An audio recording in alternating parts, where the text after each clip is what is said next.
پاکستان کے قیام سے پہلے کے ملک ہندوستان کی تاریخ پر ایک نظر ڈالیں تو معلوم ہوگا کہ 14ویں اور 15ویں صدی عیسوی میں ہندوستان کے ایک بہت بڑے علاقے پر بہمن خاندان کے مسلمان بادشاہوں کی حکومت تھی۔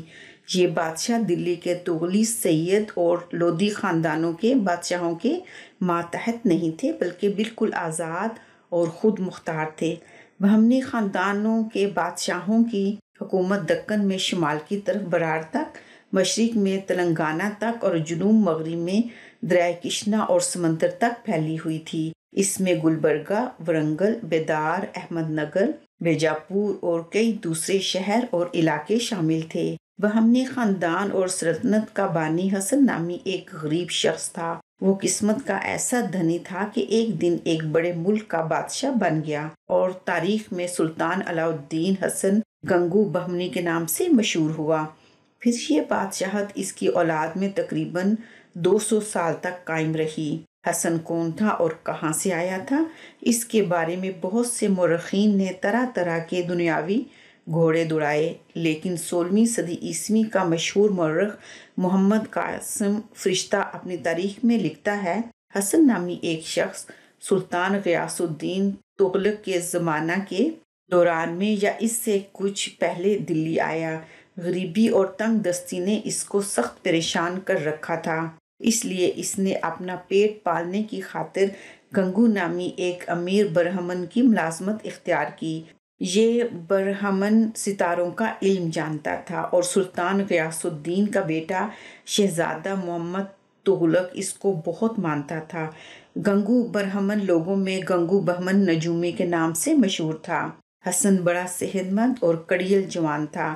گنگو بہمن نے حسن کو دلی کے قریب اپنی ایک بنجر زمین کو آباد کرنے کے کام پر لگا دیا اور اس مقصد کے لیے اس کو بیلوں کی ایک جوڑی اور 2 مزدور دے دیے اور اس سے کہا کہ اس زمین میں ہل چلا کر اس کو کھیتی باڑی کے قابل بناؤ اور اپنا پیٹ پالو۔ حسن بیل، ہل اور مزدور ساتھ لے کر زمین پر پہنچ گیا اور مزدوروں کو زمین کھود کر اسے ہموار کرنے پر لگا دیا۔ جب یہ ہموار ہو گئی تو اس میں ہل چلانا شروع کر دیا۔ وہ ہر روز صبح سویرے مزدوروں اور بیلوں کو ساتھ لے کر زمین پر پہنچ جاتا اور پھر سب باری باری اس میں ہل چلانے لگتے۔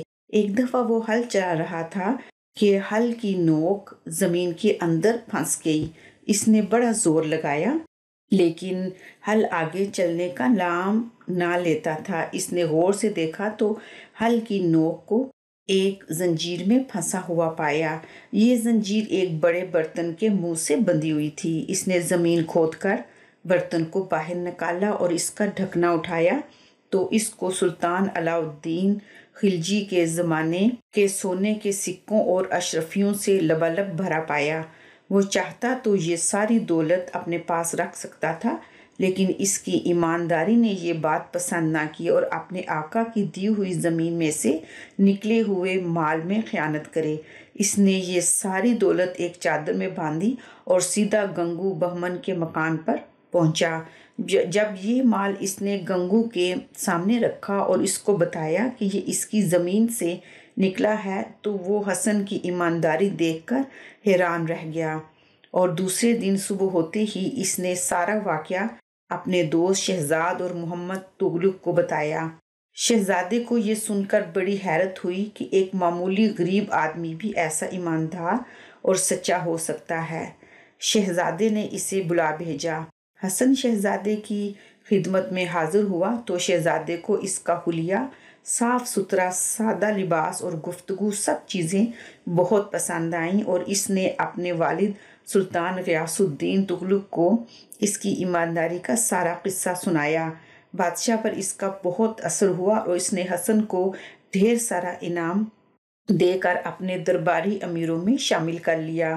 اس سے پہلے ایک اور واقعہ بھی حسن کو پیش آیا تھا جس کا ذکر محمد قاسم فرشتہ اور بعض دوسرے مورخوں نے خاص طور پر کیا ہے۔ واقعہ یہ تھا کہ دلی میں محبوب الہی حضرت خواجہ نظام الدین اولیاء رحمۃ اللہ علیہ بہت بڑے ولی گزرے ہیں۔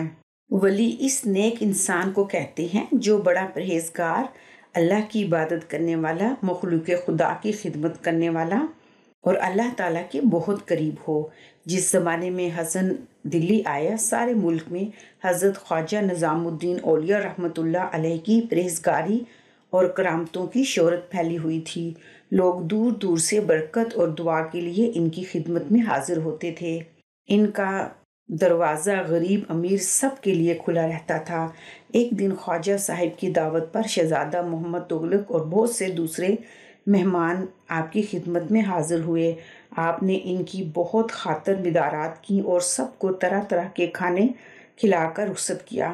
اتفاق سے جس وقت شہزادہ محمد تغلق خواجہ صاحب کی خانقاہ کے دروازے پر پہنچا اور اس سے نکل رہا تھا، اسی دروازے سے حسن خانقاہ کے اندر داخل ہو رہا تھا اور دعا کی غرض سے خواجہ صاحب کی خدمت میں حاضر ہوا تو خواجہ صاحب نے غور سے اس کے چہرے کی طرف دیکھا اور فرمایا، ایک بادشاہ گیا اور دوسرا بادشاہ آیا۔ ایک بادشاہ گیا سے آپ کا مطلب یہ تھا کہ شہزادہ محمد تغلق جو ابھی ان کے پاس سے گیا ہے ایک دن بادشاہ بنے گا، اور دوسرا بادشاہ آیا سے آپ کی مراد تھی کہ ایک دن حسن بھی بادشاہ بنے گا۔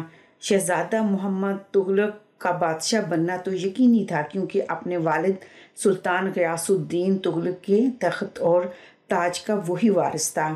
حیران کرنے والی بات تو یہ تھی کہ خواجہ صاحب نے ایک غریب پردیسی کو بادشاہ بننے کی خوشخبری کیسے دی، جبکہ غیب کا علم صرف اللہ تعالیٰ ہی جانتا ہے۔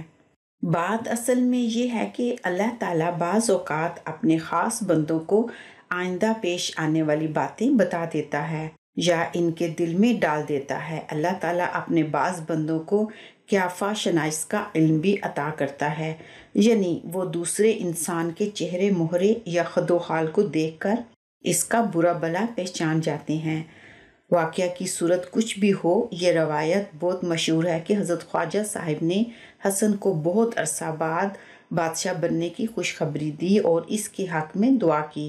حسن نے خواجہ صاحب سے اپنے بارے میں بادشاہ کا لفظ سنا تو وہ حیران رہ گیا اور خواجہ صاحب کے قدموں پر گر کر کہنے لگا، حضور میں تو ایک غریب پردیسی ہوں اور آپ کی دعاؤں کا محتاج ہوں، اس لیے آپ کی خدمت میں حاضر ہوا ہوں۔ خواجہ صاحب نے حسن کے سر پر شفقت سے ہاتھ پھیرا اور ایک خادم سے کہا، اس نوجوان کے لیے کھانا لاؤ۔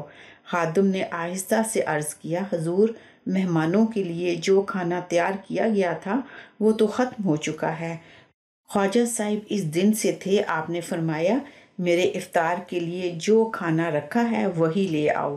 خادم وہ کھانا لے کر حاضر ہوا۔ آپ نے کھانا حسن کو دیا اور اس کے لیے خیر کی دعا کی۔ اب گفتگو بہمن کی سنیے کہ جب حسن شاہی دربار کا امیر بن گیا تو ایک دن اس نے حسن کی قسمت کا ذائچہ بنایا۔ ذائچہ جنم پتری یا کنڈلی کو کہتے ہیں۔ یہ ایک کاغذ ہوتا ہے جس پر ستاروں کا علم جاننے والے لکیریں وغیرہ کھینچ کر پیدا ہونے والے بچے کی مستقبل یا کسی شخص کی قسمت کا حال بتاتی ہیں۔ پھر گنگو نے حسن سے کہا، حسن تمہاری قسمت کا ذائچہ بتاتا ہے کہ تم قسمت کے دھنی ہو، کسی دن بہت بڑے آدمی بنو گے۔ جب تمہیں یہ رتبہ مل جائے گا تو کیا تم میرا کوئی کام کرو گے؟ حسن گنگو بہمن کو اپنا محسن سمجھتا تھا۔ اس نے فوراً کہا، اگر اللہ نے مجھے کوئی ایسا رتبہ دیا تو جائز کام آپ کہیں گے میں ضرور کروں گا۔ گنگو نے کہا، جب خدا تجھے دنیا میں کوئی بڑا رتبہ دے تو اپنے نام کے ساتھ میرا نام بھی اپنے نام کا حصہ بنا کر لکھنا، تاکہ تمہاری وجہ سے میرا بھی ہمیشہ نام زندہ رہے۔ اور جب خدا تمہیں اختیار دے تو خزانچی کے عہدے پر مجھے اور میرے بعد میری اولاد کی سوا اور کسی کو نہ رکھنا۔ میرے ساتھ وعدہ کرو میری یہ دو باتیں پوری کرو گے۔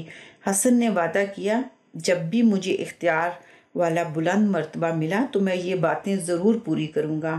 چنانچہ وہ امیری کے عہدے سے بادشاہ بننے تک عمر بھر اپنے نام کے ساتھ گنگو بہمنی لکھتا رہا۔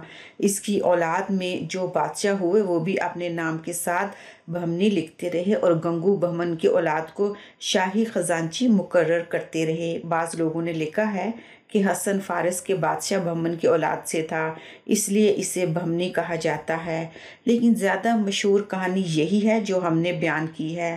حسن نے شاہی دربار کا امیر بن کر ظفر خان کا خطاب حاصل کیا۔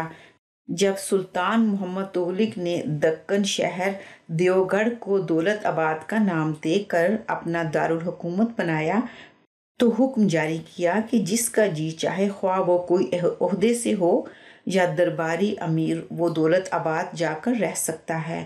اس حکم کے جاری ہوتے ہی حسن بہمنی دولت آباد چلا گیا۔ اسے کچھ علاقے جاگیر میں مل گئے۔ کچھ عرصہ بعد محمد تغلق نے اپنے کچھ امیروں کو نافرمان قرار دے کر قتل کرا دیا۔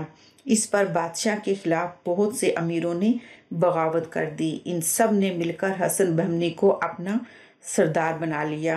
اس نے شاہی فوجوں کو شکستوں پر شکستیں دے کر دکن سے نکال دیا اور خود 1347 عیسوی میں علاء الدین حسن گنگو بہمنی کے نام سے دکن کا خود مختار بادشاہ بن گیا۔ گلبرگہ کو اس نے اپنا دارالحکومت بنایا۔ 1358 میں اس کی وفات کے بعد اس کی اولاد نے عرصہ تک دکن میں بادشاہت کی، پھر یہ سلطنت کئی ٹکڑوں میں بٹ گئی۔